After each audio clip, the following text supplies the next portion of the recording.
Pilu menimpa seorang warga lansia di Surabaya, Jawa Timur. Rumah satu-satunya diratakan dengan tanah usai dirinya diusir dan diserang sekelompok orang. Korban mengaku tak pernah menjual lahan tersebut dan dugaan penyerobotan pun menguat.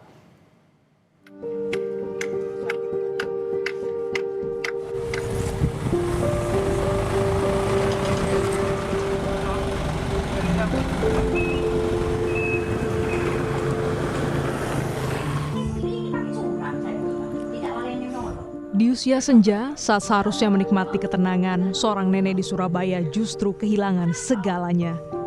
Rumah tempatnya berteduh selama belasan tahun diratakan dengan tanah. Tangis dan luka menjadi saksi saat kekerasan datang tanpa ampun. Ci, jangan Ci.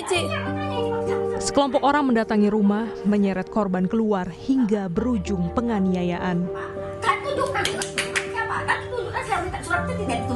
Saya sudah menunjukkan. Sekarang kita sudah nggak bicara surat, percuma.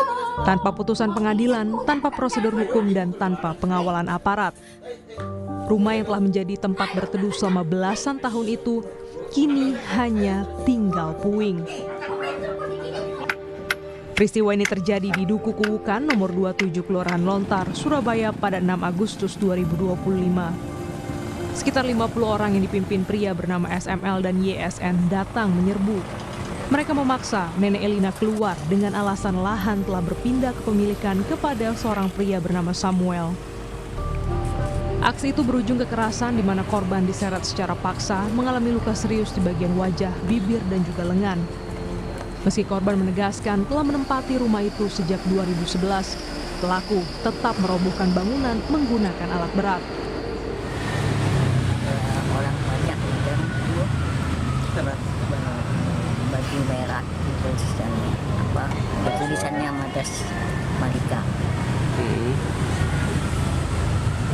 Ada berapa orang? Banyak. Kuasa hukum korban menjelaskan kelompok massa menerobos masuk meski telah ditolak. Tak hanya merobohkan rumah, mereka juga mengangkut seluruh isi rumah. Akibatnya seluruh harta benda milik Nenek Elina lenyap, termasuk dokumen-dokumen penting seperti sertifikat tanah yang diduga menjadi bukti hak kepemilikan sah. Datang ke rumah nenek tersebut, terus kemudian setelah itu melakukan pengusiran secara paksa.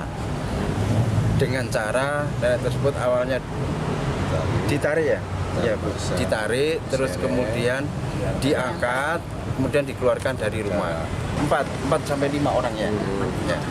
Karena si nenek tidak mau keluar pada waktu itu di rumahnya.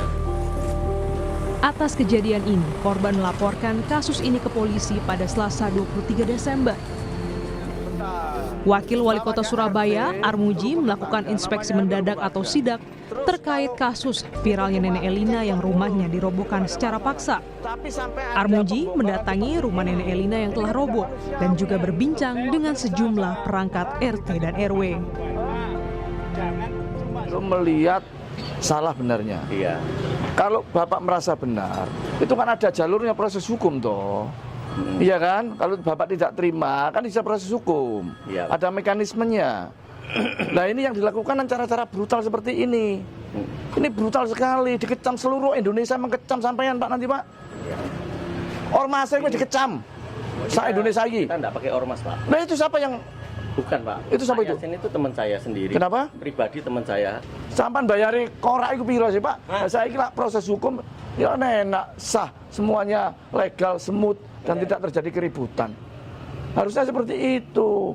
Ojo coro-coro ngono. Surabaya paling ribut Pak. Iya Pak. Dikira kita besok ngatasi cara-cara model-model korak-korak yang ini iki. Lah Surabaya ngatasi. Nenek Elina kini hanya bisa berharap agar hukum benar-benar hadir, memberikan keadilan dan melindungi mereka yang tak berdaya. Tim Liputan Kompas TV.